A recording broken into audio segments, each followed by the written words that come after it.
A'udzu billahi mineşşeytanirracim. Bismillahirrahmanirrahim. Mээримдүү жана ырайымдуу Аллах Тааланын аты менен баштайм. Урматтуу жигиттер, бираз кичине жакшылап көңүл буруп турсаңар. Бүгүн силер менен адамдын өмүрүнүн баалуулугу жөнүндө сүйлөшөбүз. Кудай Таала адамга өмүр берген, ал өмүрдү бир гана өзү алганга акылуу да. Жада калса биздин денебиз биз көтөрүп жүргөн болсок, ал бизге тиешелүү эмес да өмүрүбүзчү.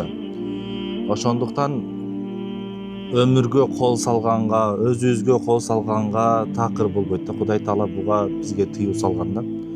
Адам кээде жаш куракта, азыр силер жаш курактасыңар, ушундай ойлор болот. Кээде адам өзүңдү бир нерсе кылгың келет, кайгырасың, капа болосуң, маанайың түшөт, кандайдыр бир проблема болот, көйгөй болот, мисалы үчүнчү. Ошол көйгөйлөрдү ыйман менен кабыл алыш керек да. Эгерде адам ыйман менен кабыл албай турган болсо, көпчүлүк нерсени, анда адам бат эле жок болуп кетет да. Ибн Каййим деген улуу алым өткөн, ошол айтат да, сенин жүрөгүң дейт толтура проблемаларга толтура дейт да. Сенин жүрөгүңдө кайгы бар, капа бар, таарыныч бар, баардык нерсе бар дейт. Баардык нерсе бар, бирок ошол нерселерди, ошол кайгы, капаларды, проблемалардын, көйгөйлөрдүн баардыгын ким чечет десе, Кудай Таалага ишенүү, ыйман деген нерсе жүрөгүңдү толтурат дейт. Жүрөгүңдө толтура боштондуктар бар дейт. Ошол боштондукту эмне толтурат дейт жигиттер? Кудайга ишенүү, ыйман толтурат дейт да. Кээде жашоодо ар бирибиздин ар кандай проблемабыз бар. Ар кимдин өзүнө жараша ар кандай кайгысы, ар кандай сезими бар да. Ар кандай сезими бар. Ошондуктан жигиттер, кээде адам сабырдуу болуш керек да. Адам бат эле сезимтал болуп, дароо эле тыянак чыгарып койбош керек да бир нерсегечи. Эмоцияны башкара билиш керек да. Эмоцияны башкара билиш керек. Пайгамбарыбыз саллаллаху алейхи ва саллям айткан: "Аш-шайтану жасимун аля калбил инсан" деген да. Шайтан адамдын жүрөгүнүн үстүнө отуруп алган дейт. Каякта отурган экен? Жүрөгүнүн үстүнө отуруп алган дейт. Ар кандай ойлорду салат дейт. Кээде силерге жаман ой келет го, мисалы үчүнчү, жаман ойлор келгенде, азгырык ойлор келгенде, бунун баардыгы кимден? Шайтандан. Шайтан адамды, шайтандын функциясы, шайтандын кызматы жигиттер, бул адамдарды адаштырыш. Ла удилленна ибадака. Кудай Тааланын алдында шайтан ант ичип атат. Мен сенин пенделериңди дейт. Сенин пенделериңди мен туура жолдон адаштырам дейт. Туура жолдон мен пенделериңди адаштырам деди. Шайтан ошондой адамдын жолуна ар кандай тузактарды коет экен да. Шайтан ошентип жигиттер адамдын жүрөгүнө отуруп алган деп айттык, Адамдын жүрөгүнө отуруп алган экен, ар кандай ойлорду салат да. Пайгамбарыбыз дагы башка хадисте айтты. Жигиттер, жакшылап көңүл буруңлар. Бул силерге пайдалуу нерсе. Шайтан адамдын денесинде деди, канда, венасында жүрөт деди. Венасында канга чейин кирет экен да. Жаман ойлорду салат. Шайтан адамдарды ушул адаштырып, тозокко кире тургандарды көп кыла турган болсо, шайтандын максаты мына ошол да. Силерге жаман ой, туура жолдон адаштыра турган болсо, мына ошол шайтандын функциясы ушул да. Биз 8 саат уктайбыз, мисалы үчүн уктайбыз, кээде ар кандай иштер менен алек, бирок шайтан 24 саат бизди адаштыруунун үстүндө иштейт. 24 саат бизге азгырык ойлорду берет. Өзгөчө жаштарды адаштырат. Жаштарды эмнеге адаштырат? Жаштар азыр силер ар жака бурса кете турган замандасыңар да. Кете турган курактасыңар. Бирөө бир нерсени айтса, ошол жака кетип каласыңар. Дагы бирөө бир нерсени айтса, ошого кошулуп кетесиңер. Мисалы үчүнчү, кошулуп кетебиз да, тоюз тагыраагы. Ошон үчүн ар кандай ойлор келсе, жигиттер, эң биринчиси мындай дегиле: "Аузу биллахи минеш-шайтанир-раджим, бисмиллахир-рахманир-рахим" деп туруп, эки жагына мындай түкүрүп коюш керек чикедечи. Жаман ойлор келгенде. Эми карагыла.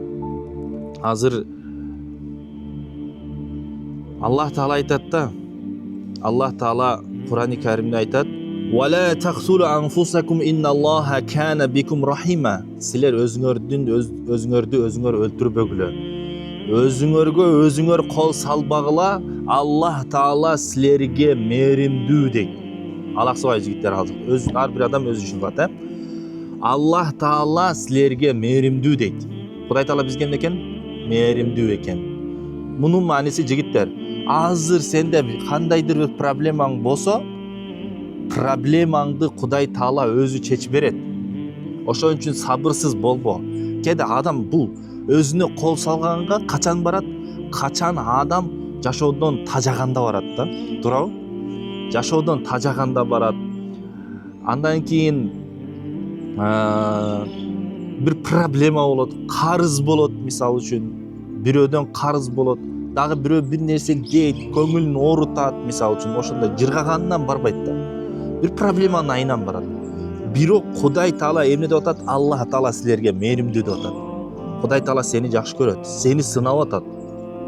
Азыр учурда сени сынап атат да. Ошон үчүн сен кандай сабырдуусуңбу, сабырсызсыңбы текшерет. Жалаң эле кээде могу армияга келгенде кээ бирөөлөргө мындай айтып берип аткан болсо, кээ бирөөлөргө как будто жигиттер мындай төрмөгө түшүп калгандай эле эметет экен да, кээ бирөөлөр мындай кысылат, же болбосо сыгылат, мисалы үчүн. Эмненин айынан мен мисалы үчүн түшүнбөйм да, эмнеге мисалы үчүн ошондой. Же бул жакта мисалы үчүн баягы урбаса, мисалы дедовщина барбы, же урбаса, чаппаса, же эркектер биз ушунчалык алсыз болуп кеттикпи? Мени өкүндүргөн жагы ушул жакта, же эркектер ушунча алсыз болуп кеттикпи, мисалы үчүн сабырсыз болупчу. Ошон үчүн дажечи бул армияны кээ бир адамдар түрмөдөй эле көрүп атат экен да, мындай айтып берип аткан болсочу, мисалы үчүнчү. Кээде мекенди сүйсөңөр, силер эгерде силер Кыргызстанды сүйсөңөр, жигиттер, Кыргызстанды сүйсөңөр, силер кетпейсиңер. Бул жакта дагы калып кызмат өтөгүңөр келет. А эгерде сүйбөй турган болсоңор, силер эмне кылып атканыңарды түшүнбөй аткан болсоңорчу, анда бул жакта кысыласыңар, сыгыласыңар, билип койгула. Мекенге болгон сүйүңөр жок. Бул мекенсиздик деген, силер ушул мекенди сактап аткан силерсиңер. Мекенсиздик деген бул абдан жаман нерсе. Мекенсиздик деген абдан жаман нерсе. Ошон үчүнчү, жигиттер, могул жакта жүргөнүңөргө сыймыктангыла. Лично мен 2 жылдан бери мына кызматка бара албай атам. Мен барам, чын дилимден каалап атам. Кызмат кылайын депчи, силерге окшоп. Мен барайын деп атам, бирок баягы мүмкүнчүлүк болбой атат. Сүйүп кызмат кылгыла. Кээ бир мамлекеттерде 2 жыл экен кызмат өтөш, кээ бир мамлекеттерде 3 жыл. Биздин Кыргызстанда канча жыл? 1 жыл ғой, жигиттер. 1 жыл бат эле өтүп кетет. 1 жыл ансыз деле силер ары чуркап, бери чуркап, көчөдө басып, тияка басып, пайдасыз нерселер менен өткөрүп жибересиңер. Мен билем, буга ишенем. Андан көрө бул жакта силер пайдалуу иш кылып атпайсыңар, жигиттер. Ошон үчүн аркандычы силер мындай кыска эле таштап койбогула. Арканды бир аз алысыраак таштагыла, пландарды койгула. Өткөнкү сабагыбызда деле мен деле айтпадым, мисалы үчүн эмне үчүн максатыңарды сурадым, ар бириңерден максатыңарды сурадым. Силерди ушу келечекке болгон үмүтүңөрдү, келечекке болгон планыңарды ойготуш үчүн, мисалы үчүн силерди ойготуш үчүн, жигиттер. Бир күндүк жашоо менен жашабаш керек да адамчы. Келечекти көрө билиш керек. Эртең силер бул кызмат менен сыймыктанасыңар. Көп жергечи, көп мындай чоң кызматтарга деле ушул силер жоокерлик аркылуу жетесиңер. Ушул силер аскери тармак менен жетесиңер да, военный жак менен жетесиңер. Дүйнөдө көптөгөн эмелер, көптөгөн президенттер, көптөгөн кол башчылар, көптөгөн эмелер каяктан чыккан? Ушул силердей болгон жигиттерден, военныйлердин арасынан чыккан. Көптөгөн президенттер. Силердин мүмкүнчүлүгүңөр бар бул жерде, силерде Кудай Таала шанс берип койсо, ошол шансты пайдалангысы келбегендер толтура экен арабыздачы. Жигиттер, ошон үчүн көзүңөрдү ачкыла. Силер бул жакта пайдалуу жерде отурасыңар. Силердин кылып аткан кызматыңар динге дагы туура келет, мыйзамга дагы туура келет. Ошондуктан планыңар көзүңөрдү ачып алыс ташагыла аркандычы. Бир күндүңөрдү эле ойлобогула. Силер азыр же илинип турган колбасага болгуңар келип атабы? Өткөндө жогорку кеңеште көтөрдү. Окуп билим албаса, армияга барып кызмат кылбаса, ал бала жөн эле илинип турган колбаса. Дешти го. Азыр кыздардын көбү эме болуп баштады, мисалы үчүн армия депчи тамашалашып эме. Армияга барып келгенсиң, кызмат кылгансың, бана турмушка чыгам депчи. Илинип турган колбасасыңбы же кимсиң депчи. Ошон үчүн силер зато илинип турган колбаса болбой атасыңар да. Планыңарды алыс койгула жигиттер.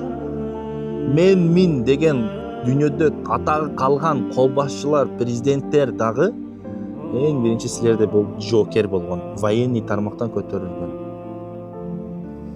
Ошон үчүн сабырсызданып, бая ар жакка эмете бербегиле, ойтуп бере бербегиле, буйтай бербегиле.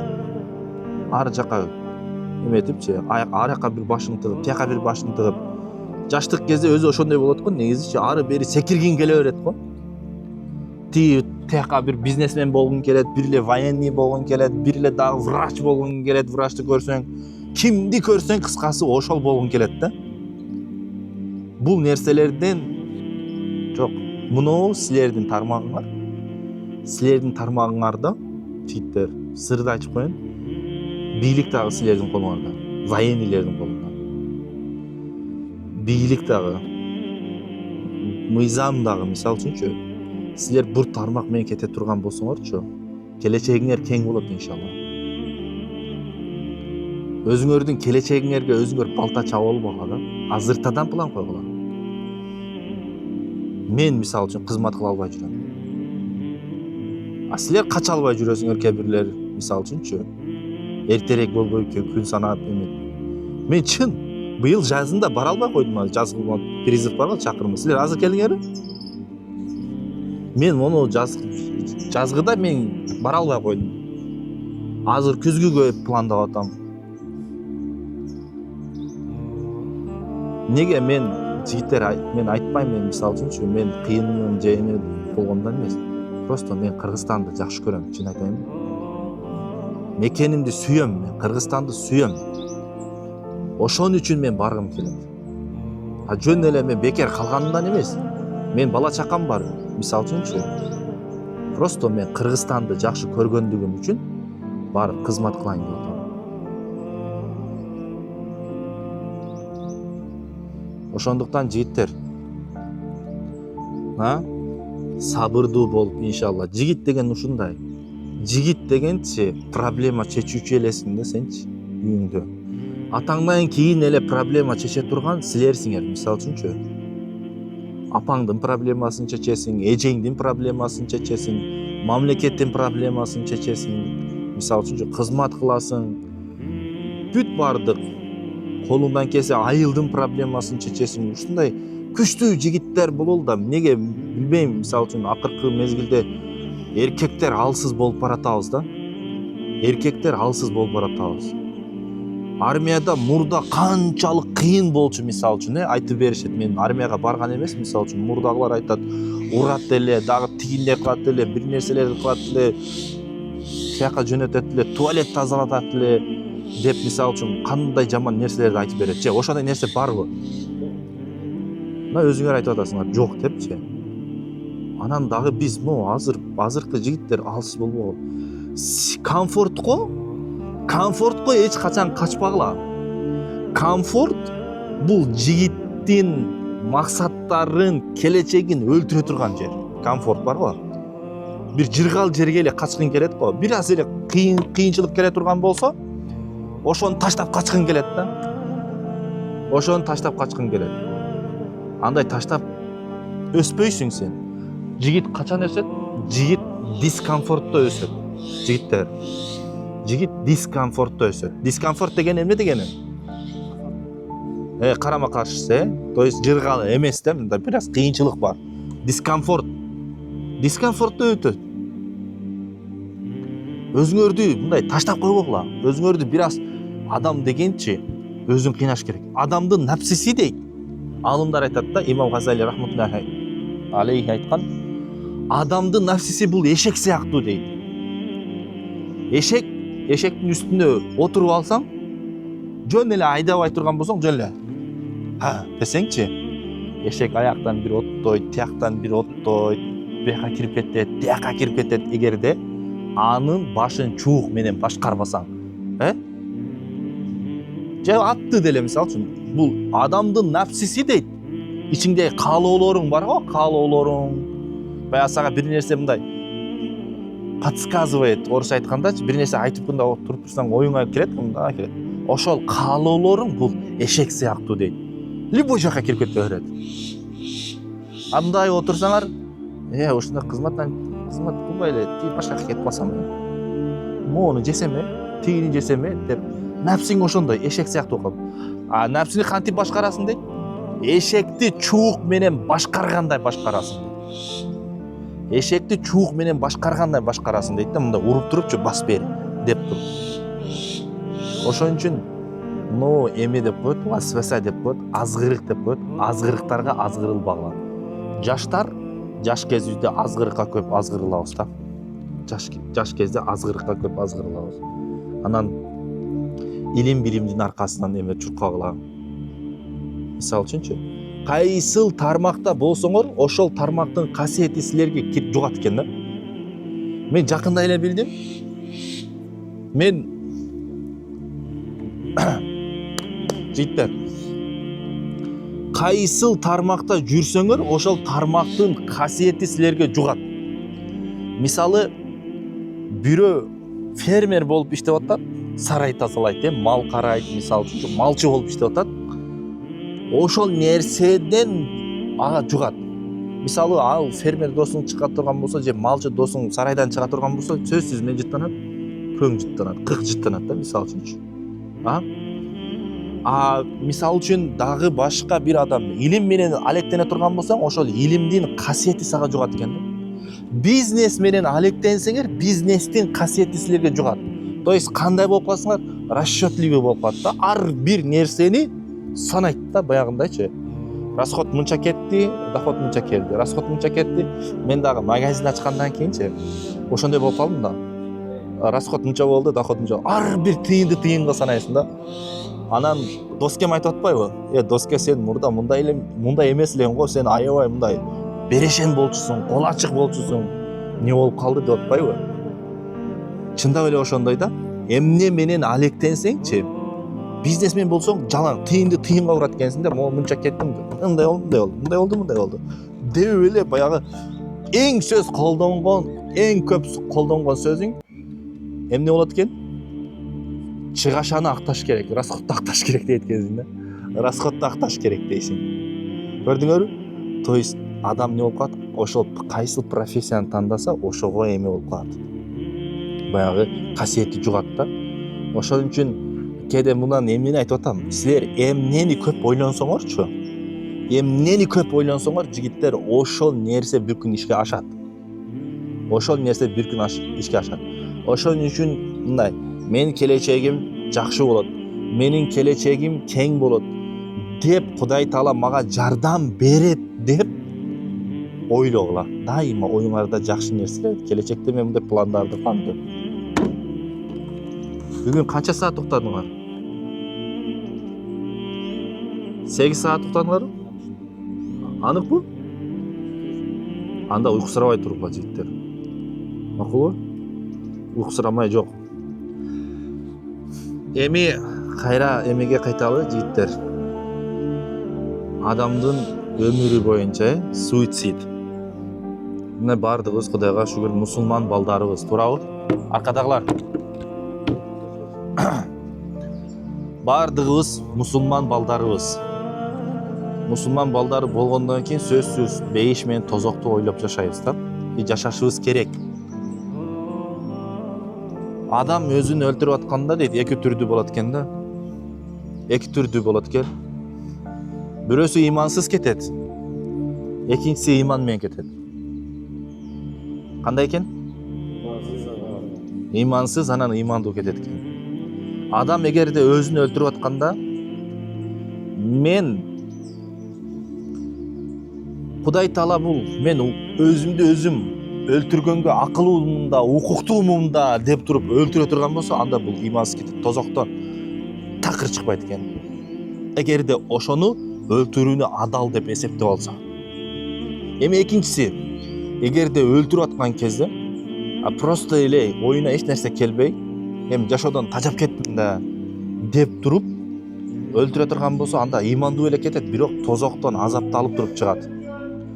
Пайгамбарыбыз саллаллаху алейхи вассалам айтты: ким тозокто өзүн бир темирден жасалган нерсе менен өлтүрө турган болсо, то есть бычак, мисалы үчүнчү, бычак менен эме кыла турган болсо, бычак менен өлтүрө турган болсо, ошол кайра тозокто эртең ошо өзүнү кайра тозокто бычак менен ичине сайгылап, өзүнү кайра тозокто азаптайт деди. Ким эмне менен өзүнү бул дүйнөдө суицид кыла турган болсо, өзүнө кол сала турган болсо, ошол нерсе менен кайра наркы дүйнөдө дагы өзүнү ошол нерсе менен азаптайт экен. Ошон үчүн кээде ойлобош керек да, мен бул жактан кеттим, тияктан кутулдум депчи, андай болбойт. Бул өзүңө өзүң кол салган, башка бирөөгө кол салгандай эле. Уктуңарбы? Өзүңө кол салган, башка бирөөгө кол салгандай эле, башка бирөөнү өлтүргөндөй эле. Себеби эмнеге? Сенин жаныңдын дагы ээси Кудай Таала, анын жанынын денеси дагы ээси Кудай Таала, денесинин ээси. Ошон үчүн бул чоң күнөө да.